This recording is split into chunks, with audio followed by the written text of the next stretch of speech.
that one of our risk solutions at Paramify, right, is how we implement SSO, right? So we use AWS SSO, okay, and we have that synced with our Google directory, okay? And there are some steps that we have to implement that, but that gives us a lot. That gives us a lot of help, because now when Google directory, when someone gets removed or access gets deprovisioned, then now they can't log in, can't log into AWS resources. Domino effect. Okay. Cut it here and it's... Yeah. Okay. That's a pretty common solution that you see with all sorts of different configurations and components. Okay. And so what we'll do is that risk solution gets deployed in the wild, and then when something bad happens, or maybe there's just a ton of friction around maintaining it, as those get used, you get feedback from people who are using that solution. They say, hey, this really stinks, or this should be better. And then you can just update the risk solution, right? And then you share that with others. And so you're improving, how it gets deployed, how it gets adopted. And you do that for your entire library, but you're doing it. It's not just like one GRC person that's doing it. These get distributed to the right people, to the people who are actually implementing it and the people who are using it. And so that way you just don't have one person that's dictating how should your security program be implemented, things like that. That's cool. So with like the risk solutions, it really makes security like a team effort. Absolutely. Totally. Community, even outside of your team, all the teams working on it could be improving it for everyone. Yeah. I mean, we can talk a little bit about, why do risk solutions, why are they so effective, that's how we set up our security program, is around what are the solutions that help us from top to bottom implement security. So it just works. It works at big companies. It works at small companies. One of the things you mentioned a few minutes ago was the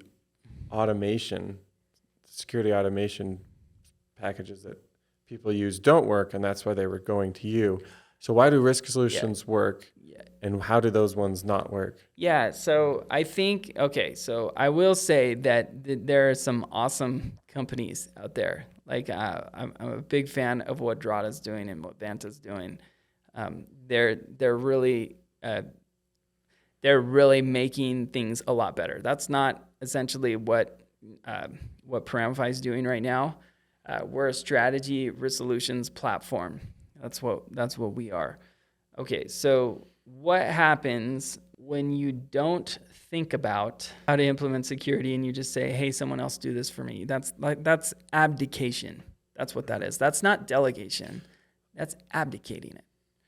Right? So there's no easy button, and I think people there will be the first to tell you there is no easy button. You can't just press a button and turn security on. You can't. Why?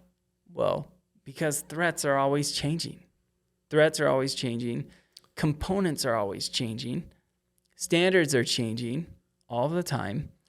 And what does that mean? There's developer work that has to happen to support, changes. And that just kind of tends to break things, So every little check, let's say that you check, one thing that's pretty common that you see is like, let's use some sort of cloud access service broker, security broker or something, CASB. Let's have something that checks into your AWS account to see if MFA is required for your root user. Okay.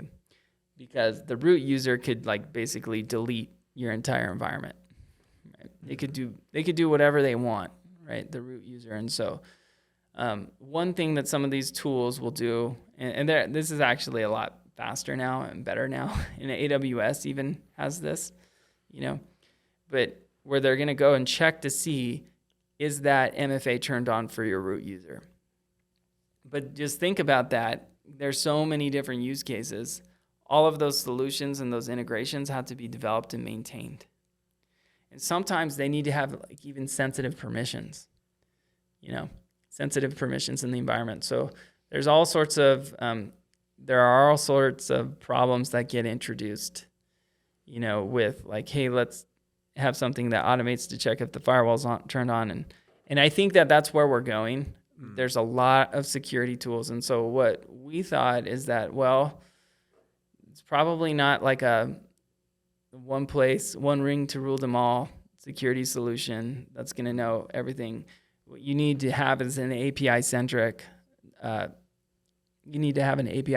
solution that is focused on actual capabilities, right? So we would take the thing of like, well, what do you need to do? What are you doing right now? Well, this is, when I was going through my like MFA solution and when I was going through SSO, we were building out Paramify. I'm like, oh, well, this is what we do, and so I could Paramify my solution and tailor it exactly to how we have that.